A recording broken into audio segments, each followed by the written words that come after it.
सभी मित्रों का जीएन सिंह आईएएस एकेडमी के यूट्यूब चैनल पर स्वागत। आज हम भारतीय संघवाद की प्रकृति का विश्लेषण करेंगे। यह आईएएस और पीसीएस की परीक्षाओं के लिए एक महत्वपूर्ण टॉपिक है। यह न केवल प्रारंभिक परीक्षा में फैक्चुअल, कॉन्सेप्चुअल और एनालिटिकल प्रश्न के रूप में आता है, अपितु मुख्य परीक्षा में भी इससे सवाल बनता है। यह संविधान निर्मात्री सभा का एक विवादित विषय था कि भारतीय संघवाद की प्रकृति क्या होनी चाहिए, और आपको यह जानना चाहिए कि जो विषय, जो टॉपिक, जो बिंदु विवादित होते हैं वह प्रायः सिविल सर्विसेज की परीक्षाओं में अवश्य पूछे जाते हैं, क्योंकि जब आप डीएम और एसडीएम बनकर, एसपी डीएसपी बनकर कुर्सी पर बैठते हैं तो प्रायः उन्हीं विवादित समस्याओं का समाधान करते हैं। इसलिए विवादित प्रश्नों का उत्तर कैसे दिया जाए, उत्तर देते समय उसमें क्या सतर्कता बरती जाए, किस प्रकार से अपने विचार रखे जाए, ये सब आपके प्रश्न के उत्तर में एग्जामिनर देखता है और उसी के आधार पर आपके आईक्यू का विश्लेषण करता है। इसलिए आप इस बात को ध्यान में रखें कि जब आप कोई भी विषय पढ़ रहे हो तो उसमें देखें कि कौन ऐसी चीज है जो विवादित है, और वहां पर आपका सतर्कतापूर्ण अध्ययन आवश्यक हो जाता है। उसे आप कोडिंग डिकोडिंग कर लें, वो परीक्षा के लिए अवश्य एक सवाल बन सकता है। चूंकि भारत की परिस्थितियां इस प्रकार से थी कि भारत में ऐसे संघ का निर्माण करना जो अमेरिका में बना था संभव नहीं था। इसीलिए इसमें तमाम ऐसी बातें रखी गई जिसको लेकर संविधान निर्मात्री सभा में विवाद भी हुआ। लेकिन पंडित जवाहरलाल नेहरू ने स्पष्ट रूप से कहा कि हम ऐसे संविधान का निर्माण करना चाहते हैं जो राष्ट्र की एकता, अखंडता को हर कीमत पर सुरक्षित रखे, क्योंकि भारत सदियों तक गुलाम रहा। आजाद होते ही दो भागों में टूट गया। अब जो टूटा फूटा भारत हमें विरासत में मिले, वह भारत फिर न टूटने पाएगा। इसे हम विशेष रूप से ध्यान में रखें, क्योंकि ऐसी व्यवस्था, ऐसा संविधान जिसके चलते कोई देश टूट जाए, उसका कोई विशेष अर्थ नहीं रह जाता। किसी भी कानून या संविधान की सफलता उसकी एकता और अखंडता से ही आंका जाता है। यद्यपि भारतीय संघवाद की प्रकृति को स्पष्ट करने के पहले हम आपको यह बता देना चाहते हैं कि नेचुरल साइंस यानी फिजिक्स और केमिस्ट्री में तो एक फार्मूला होता है जिसके आधार पर हम सलूशन दे देते हैं।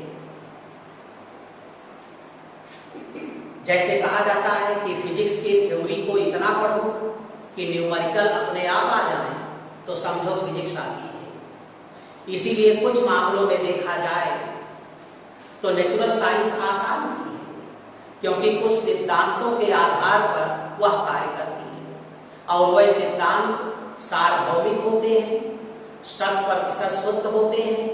इसलिए एक बार समझ लेने के बाद उनमें बदलाव नहीं होता।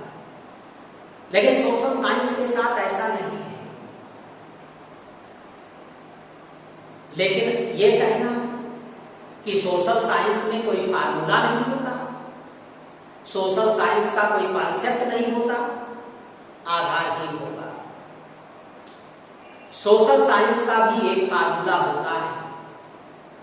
सोशल साइंस में भी किसी चीज को समझने के लिए कुछ आधारभूत तत्व होते हैं और उसकी सारी सामग्री उन्हीं आधारभूत तत्वों के चारों तरफ मंडराती रहती है। जैसे जब आप कार्यपालिका से आगे संविधान पढ़ते हैं तो उसको समझने के लिए कुछ फार्मूला की जरूरत होती है। अगर उन फार्मूला का कॉन्सेप्ट आपके दिमाग में है तो उसे समझना आसान होगा। जैसे हम आपको बताएं कि दुनिया के जितने भी देश हैं उनकी अपनी एक प्रकृति है, उनकी अपनी एक व्यवस्था है और दुनिया के जितने भी देश हैं वह अपने यहां शासन चलाने के लिए एक प्रणाली अपनाए हुए हैं और उसी से वह व्यवस्था चलाते हैं। जैसे दुनिया के जितने भी देश हैं उनकी प्रकृति या तो एकात्मक है या संघात्मक है। इसके अलावा कोई तीसरी प्रकृति नहीं होती। इसीलिए अगर कोई कह दे कि फला संविधान अर्धसंघ है, केंद्रीकरण की प्रवृत्ति पाई जाती है, तो वह एक आंशिक आलोचना मात्र हो सकती है, सही नहीं हो सकता। तो दुनिया के जितने भी देश हैं उनकी प्रकृति या तो एकात्मक है या तो संघात्मक है। जो छोटे देश होते हैं वो इस व्यवस्था के अंतर्गत चलते हैं, साम्यवादी देश तो अक्सर इसी व्यवस्था के तहत चलते हैं, और जो बड़े देश होते हैं वो ये व्यवस्था अपनाते हैं। और हर देश अपने यहां सरकार चलाने के लिए एक सिस्टम अपनाते हैं।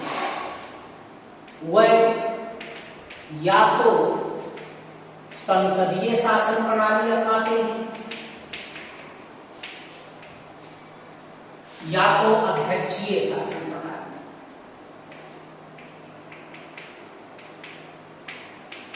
यानी आप कह सकते हैं कि दुनिया में दो ही प्रणाली हुई है। हर देश अपने यहां सरकार चलाने के लिए या तो ये सिस्टम अपनाएगा या तो ये सिस्टम अपनाएगा। दुनिया में कम देश हैं जो दोनों का मिश्रण अपनाते हैं।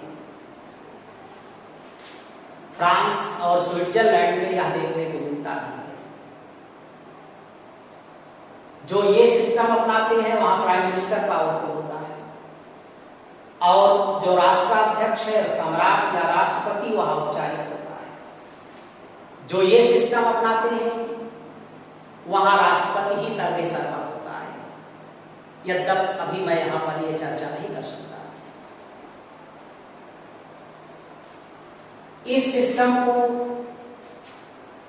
ब्रिटेन ने दिया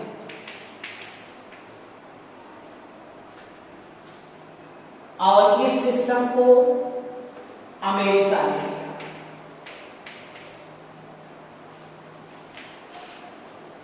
यानी दुनिया में जितने भी सिस्टम अपनाए गए वह प्रायः या तो ब्रिटेन की देन है या तो अमेरिका की देन है।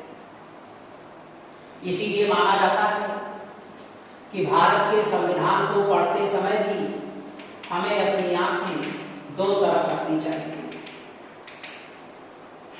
एक अमेरिका की तरफ, एक ब्रिटेन की तरफ और दूसरा अमेरिका की तरफ। अगर इन दोनों को ध्यान में रखकर हम भारत के संविधान को पढ़ते हैं तो सफलतापूर्वक समझ पाएंगे, क्योंकि हम ज्यादातर यहीं से प्रभावित हैं। इसका मूल कारण है कि भारत सदियों तक जब गुलाम रहा तो इंग्लैंड ने अपने अनुसार भारत में सिस्टम विकसित किया और जब हम आजाद हुए तो कुछ संशोधन व परिवर्तन के साथ हमने उस सिस्टम को अपनाया।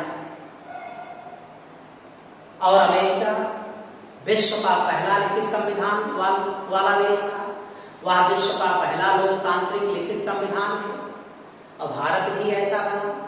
इसलिए स्वाभाविक है कि अमेरिका को जाने बिना, अमेरिका को समझे बिना भारत के संविधान को समझना ही मुश्किल है। आपको इस बात का ध्यान रखना चाहिए कि दुनिया में जितने देश हैं वह उनकी एक प्रकृति है और वह दो वैसे एक सिस्टम बनाते हैं। आप स्वतंत्र हैं, आप चाहें तो ये दोनों अपना लें, आप चाहें तो ये दोनों अपना लें। अमेरिका ने अपनाया ही है, इंग्लैंड ने भी अपनाया, लेकिन कोई जरूरी नहीं है। आप चाहें तो व्यवस्था एकात्मक अपनाएं, प्रणाली अध्यक्षीय अपनाएं। आप चाहें तो व्यवस्था संघात्मक अपनाएं, प्रणाली संसदीय अपनाएं। आप स्वतंत्र हैं। भारत ने संघात्मक व्यवस्था अपनाया और ये सिस्टम अपनाया, यानी भारत का जो नेचर बना, भारत की जो प्रकृति बनी वो अमेरिका के तर्ज पर बनी, क्योंकि भारत अमेरिका की तरह बड़ा देश था, छोटे देशों में ये सफल नहीं हो सकता। लेकिन इंग्लैंड ने लंबे समय तक भारत में शासन किया। इसके अंतर्गत 1935 के एक्ट में हमने सरकार भी बनाई, हमें इसका व्यापक अनुभव था, इसलिए हमने इसको नापना कि इसको अपनाया। और साथ साथ ये भी कि ना केवल स्वतंत्रता के 50 वर्षों तक हमने इस सिस्टम को देखा, समझा और पार किया, बल्कि इसमें सरकार जनता के प्रति उत्तरदायी होती है, इसलिए सरकार के निरंकुश होने का भय नहीं है। आइए हम संघात्मक व्यवस्था पर प्रकाश डालें, हम भारतीय संघवाद की प्रकृति को समझें।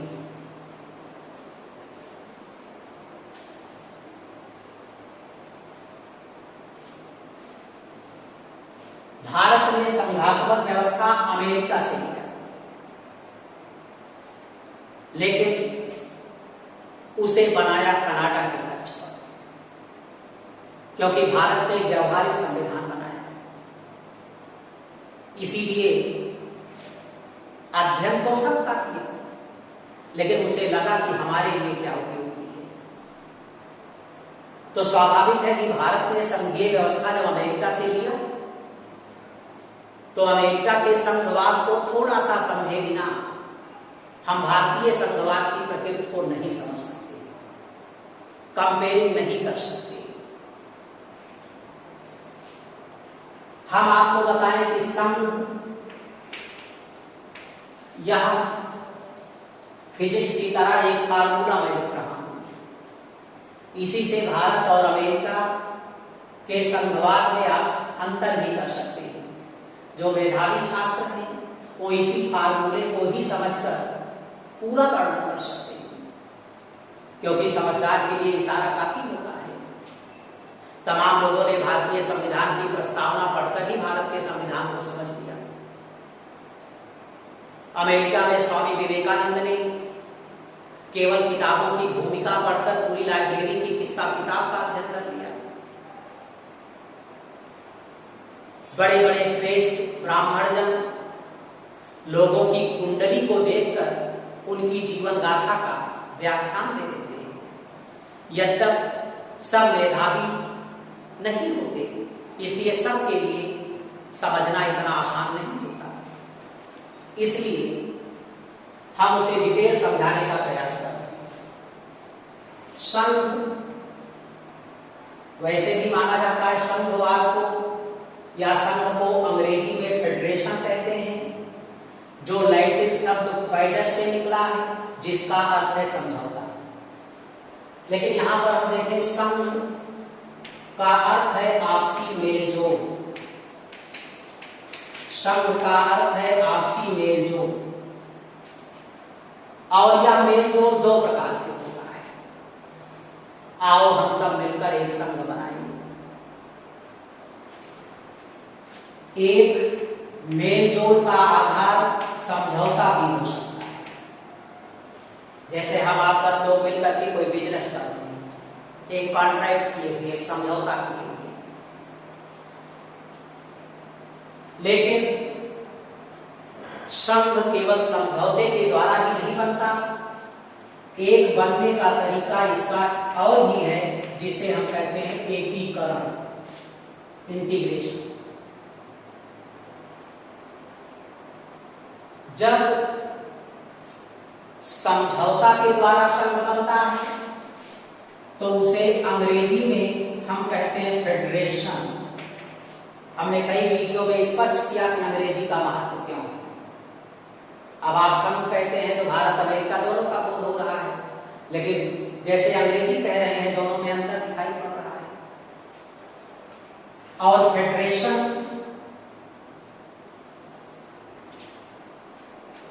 जबकि एकीकरण को अंग्रेजी में कहते हैं यूनियन। ये अमेरिकी संघ है और ये भारत का संघ है, यानी संघ अमेरिका का भी है और भारत का भी है। लेकिन अमेरिका ने उसी संघ के लिए फेडरेशन यूज किया, हमने उसी के लिए यूनियन यूज किया। कभी कभी परीक्षा में भी पूछा जाता है कि भारत में संघवाद के लिए किस शब्द का प्रयोग किया गया है। ये जो फेडरेशन और यूनियन है ये उनके बनने के तरीके में अंतर को व्यक्त करता है। भारत में जो संघ बना वो भारत की परिस्थितियों को ध्यान में रखकर बना, क्योंकि ये सब सिद्धांत है, ये सब एक सिस्टम है। कोई सिस्टम पहले पैदा करता है, लोग बाद में अपनाते हैं। किसी ने राजनीतिक विज्ञान पहले पढ़ा, कोई बाद में पढ़ा, लेकिन इसका अर्थ यह नहीं है कि वह उसकी नकल कर रहा है। जो पहले पैदा हुआ पहले बनाया, जो बाद में आया वो बाद में बना रहा है। अब भारत की व्यवहारिकता इस बात की है कि उसने बनाया तो, लेकिन अपनी परिस्थितियों के अनुसार तमाम उसमें संशोधन परिवर्तन भी किया। इसीलिए हमने कहा लिया तो अमेरिका से गया, लेकिन बनाया कनाडा के तर्ज पर।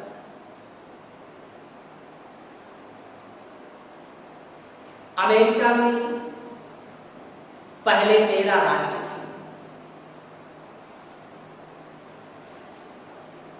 जो कि स्वतंत्र एवं संप्रभु थे,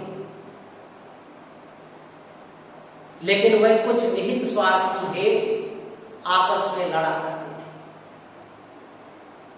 लड़ते सभी हैं, जो समझदार होते हैं वो भी, जो बेवकूफ होते हैं वो भी। लेकिन जो बेवकूफ होते हैं वो लड़कर एक दूसरे का मर्डर करते हैं, और जो समझदार होते हैं वो लड़कर आपस में समझौता करके किसी निष्कर्ष पर पहुंचना चाहते हैं, क्योंकि उन्हें अपने भविष्य की चिंता होती है। ऐसी परिस्थितियों में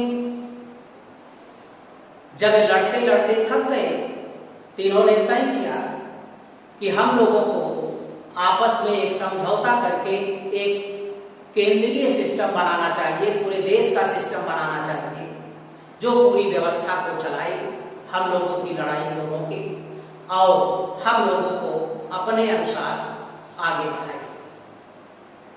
यद्यपि राज्य स्वतंत्र और संप्रभु थे, वह अपने अंदर की व्यवस्था को चलाने के लिए नहीं बनाए, बल्कि आपस में जो लड़ते थे उस समस्या को हल करने के लिए बनाए, और पूरे सिस्टम किसी एक को सौंपना चाहते थे। इसीलिए अमेरिका के फिलाडेल्फिया सम्मेलन में सन 1787 में संघ को बनने का निर्णय लिया गया, और माना जाता है कि जब संघ बना तो उनके संविधान में यह भी लिख दिया गया कि ये संविधान में संशोधन करके और आपसी सहमति से एक दूसरे से अलग हो सकते हैं। इसीलिए माना जाता है अमेरिकी संघ अमेरिकी राज्यों के आपसी समझौते का परिणाम है। अतः स्पष्ट हो गया कि अमेरिका में राज्यों ने संघ को बनाया। इसीलिए अगर हम संघ को केंद्र में रखें, राज्य को हम परिध पर रखें,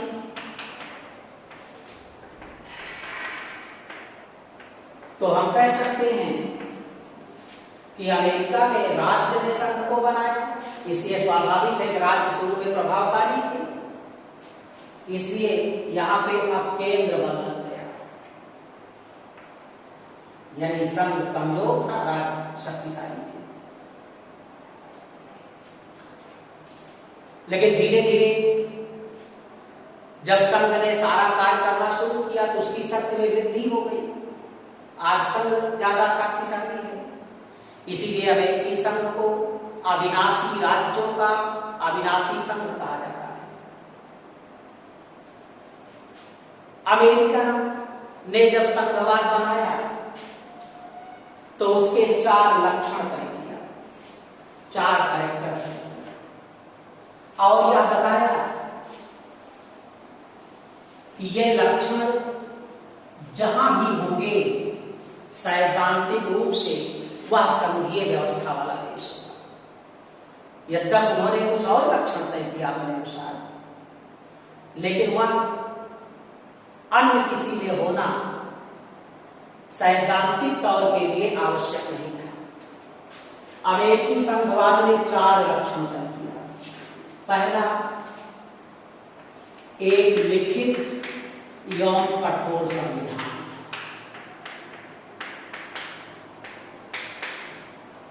एक लिखित एवं कठोर संविधान।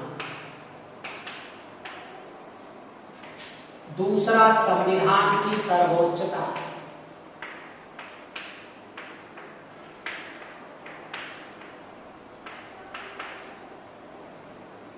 तीसरा, दोहरी सरकार, यानी संघ एवं राज्यों के बीच शक्तियों का वितरण। और चौथा, एक स्वतंत्र एवं सर्वोच्च न्यायपालिका।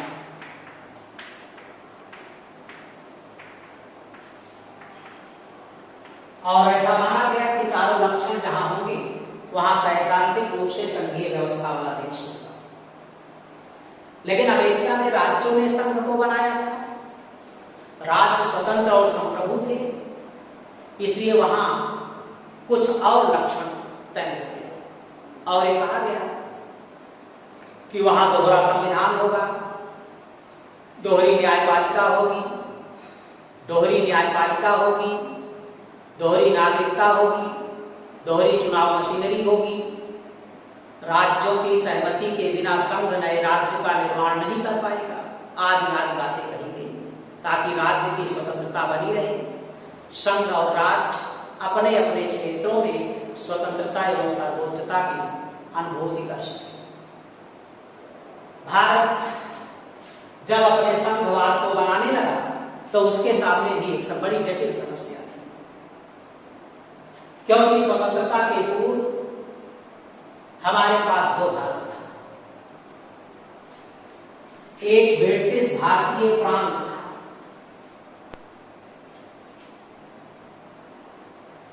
और दूसरा देशी रियासत। इन्हें मिलाकर हमें भारतीय संघ का निर्माण करना था। इन्हें मिलाकर हमें भारतीय संघ का निर्माण करना था। बड़ा कठिन काम था इनका मिलाना था, लेकिन हमने संघीय व्यवस्था अमेरिका से अवश्य किया, लेकिन हमने यूनियन शब्द का प्रयोग किया। हमने एकीकरण किया और कहा जिसको आना हो आओ और जिसको जाना हो जाओ। और स्पष्ट हो गया कि जो देशी रियासतें भारतीय संघ में स्वेच्छा से मिलना चाहती हो मिले, जो नहीं मिलना चाहती हो उनके साथ हम कोई समझौता नहीं करेंगे। इसीलिए इन्हें मिलाकर एक विशाल भारत का निर्माण हुआ।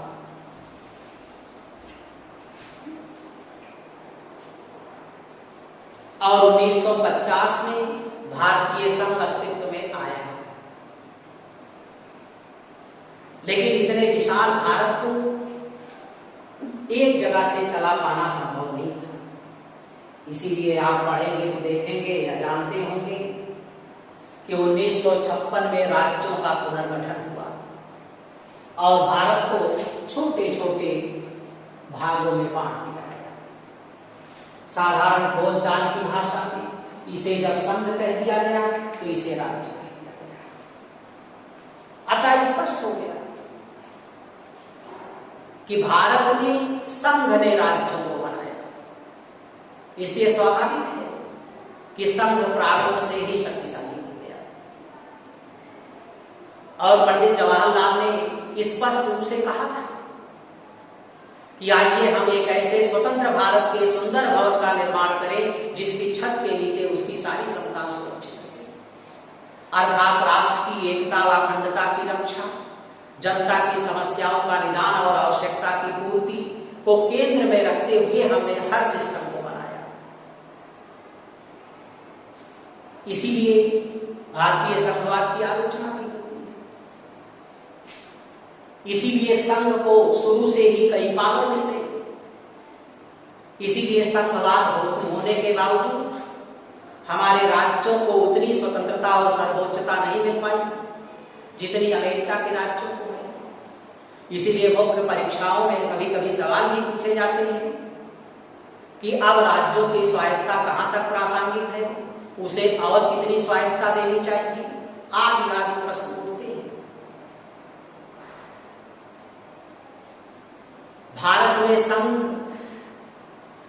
नए राज्य का निर्माण कर सकता है। इसके लिए राज्यों की सहमति की आवश्यकता नहीं है।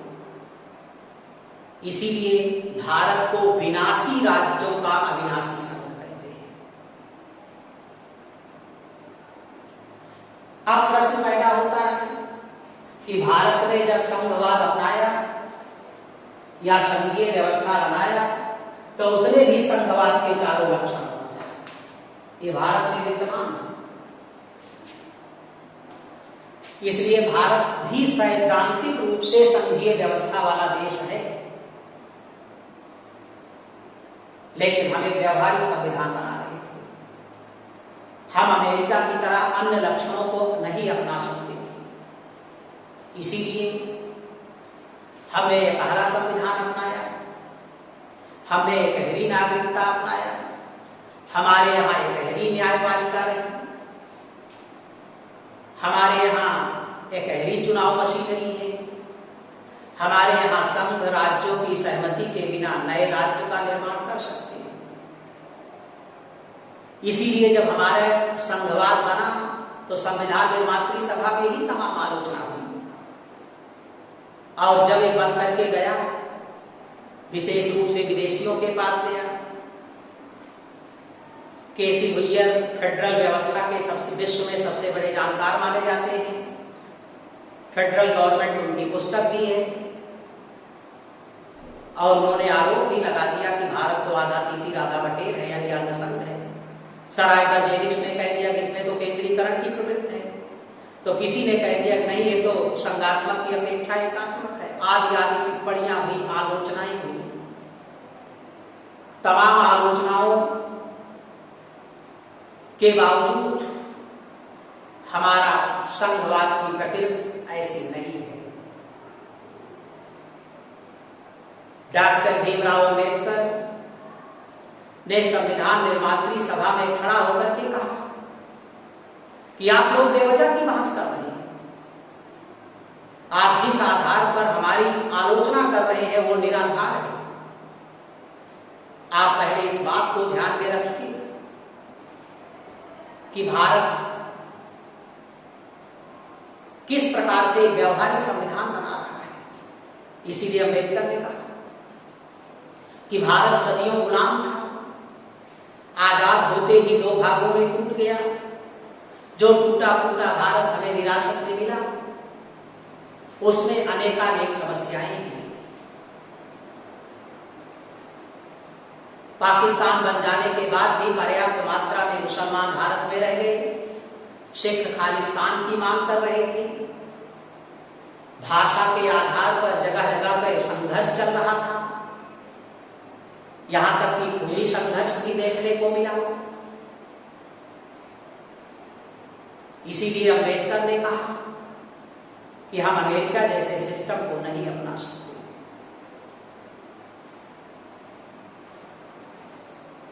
हमने संघवाद के मुख्य लक्षणों को अपनाया है।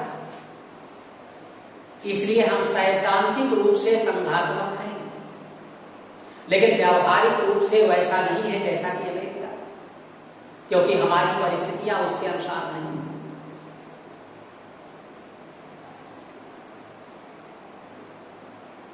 हम सामान्य काल में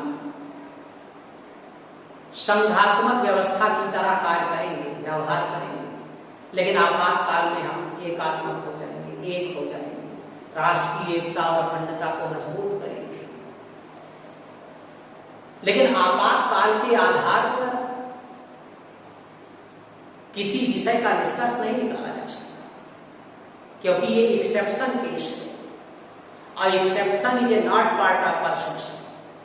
सोशल साइंस में एक्सेप्शन, टेक्निकल फॉल्ट और ह्यूमन एरर इसे परसेप्शन का हिस्सा नहीं माना जाता, क्योंकि सोशल साइंस में आंशिक सिद्धांत है।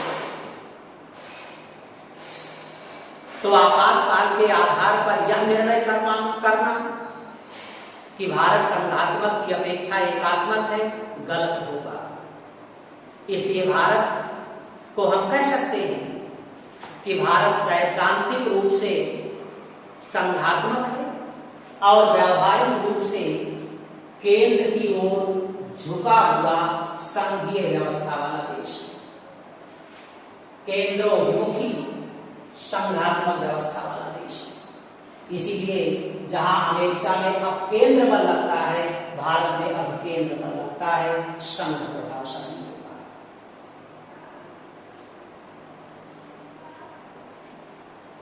अतः इसका कंक्लूजन यही है कि भारत ना तो अर्धसंघ है, भारत ना तो केंद्रीय प्रवृत्ति की ओर झुका हुआ है, भारत ना तो संघात्मक की अपेक्षा एकात्मक है, बल्कि भारत, मैं पुनः बता दे रहा हूं, सैद्धांतिक रूप से संघीय व्यवस्था वाला देश है और व्यावहारिक रूप से केंद्र की ओर झुका हुआ संघीय व्यवस्था वाला देश है। क्योंकि भारत ने संघीय व्यवस्था को अपनी परिस्थितियों और प्रकृति को ध्यान में रखकर बनाया है। इसी आधार पर कभी कभी सवाल भी पूछे जाते हैं कि कथन ए भारतीय संघवाद व्यावहारिक नहीं है। कारण आ, भारत में संघ एवं राज्यों के बीच शक्तियों का वितरण किया गया है, तो सही है, व्यावहारिक नहीं है। ये भी सही है, वितरण किया गया है, तो दोनों सही है, लेकिन व्याख्या नहीं करेगा, क्योंकि संघ एवं राज्यों के बीच शक्तियों का वितरण सैद्धांतिक और व्यावहारिक दोनों संघवाद का लक्ष्य है। मित्रों, इसी के साथ आज हम अपनी वाणी को विराम देते हैं। धन्यवाद।